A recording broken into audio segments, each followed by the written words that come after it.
Hello YouTube, this is DarkCon633, and today we're taking a look at another Transformers review. This time we're going to take a look at the second Deluxe in the Transformers Titan Returns Deluxe toy line that I currently own, and that is Skullsmasher with Grax.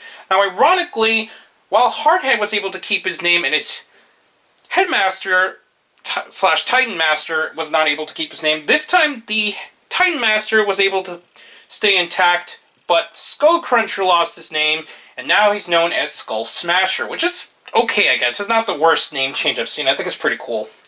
But anyways, we'll take a look at the box. There's a picture of Grax there, along with the picture of his beast mode.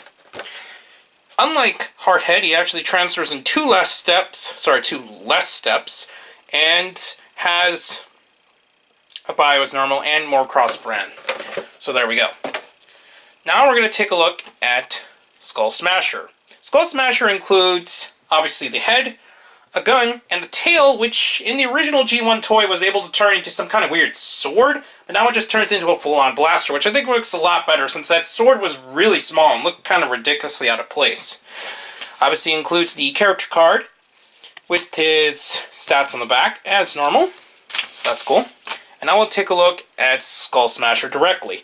The head, just like the others, is on a ball joint, which can allow full movement, which can get kind of stuck because the back piece there, but otherwise it will be able to stay on pretty well.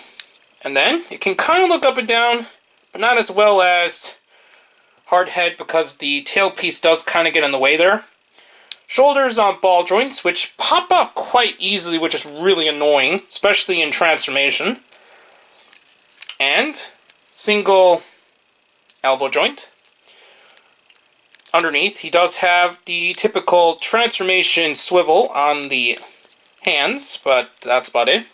And unlike Hardhead, he actually includes a waist joint for transformation. Ball joints in the hips, which I actually needed to use clear nail polish because it was not doing well at all, like a lot of the other copies of the toy I've seen in the first round.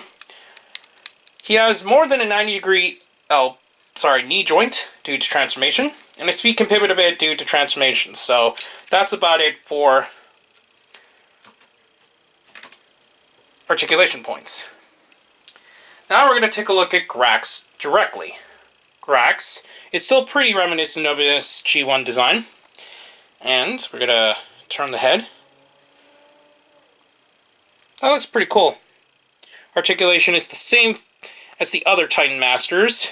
Shoulders on ball joints, which one's really tight on this one. So, there. The typical double leg thing that's been going on with the Titan Masters up to this point.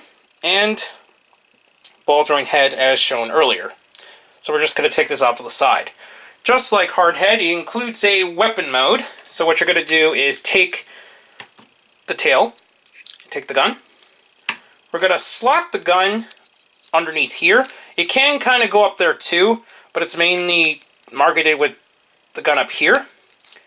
Pull down this piece to become a handle. Place it into his hand. And we're just going to make the Titan Master sit on a little seat area there. So now we got him taking control of the blaster inside, which once again is still weird since he no longer has a head to really do anything with it.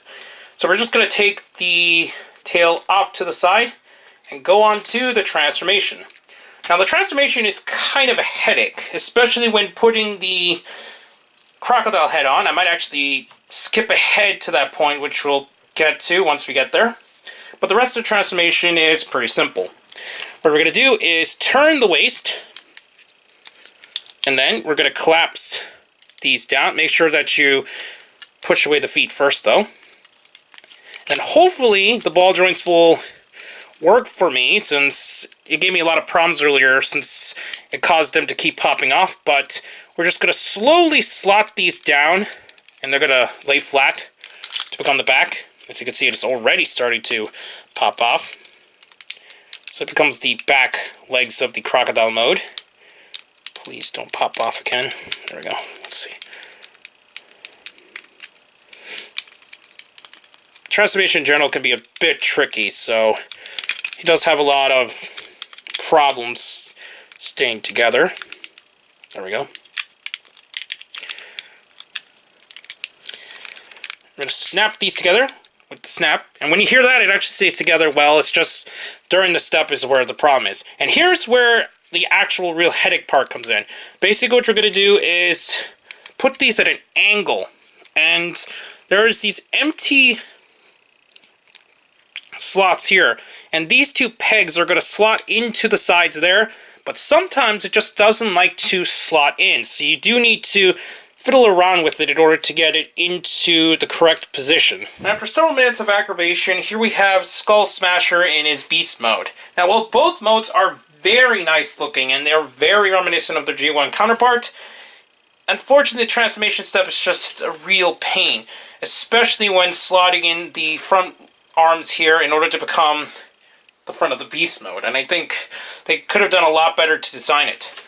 Anyways, back here it has a cockpit that can open. It's made of this very soft and gummy material for some reason. And you actually put the Titan Master inside there. Now in the original G1 toy, Grax was actually supposed to stay inside the crocodile's mouth. But in this version, he actually slots into the open cockpit area back here, which they designed. I think that's a pretty interesting way, and it looks less goofy putting it in there instead of putting it in the crocodile's head. Also has problems because of the gumminess. There we go. Inside the mouth, though, it's actually still fairly well detailed, especially with the tongue and so on and the teeth. I think they did a really nice job taking a whole design of Skullsmasher in his beast mode. Articulation includes ball joints in the back legs, and the front can swivel, can also bend outward, and the hands can swivel as well. His crocodile head is also on a ball joint and can look up and down, and that's really nice. And the tail can swivel left and right due to the joint in the back there.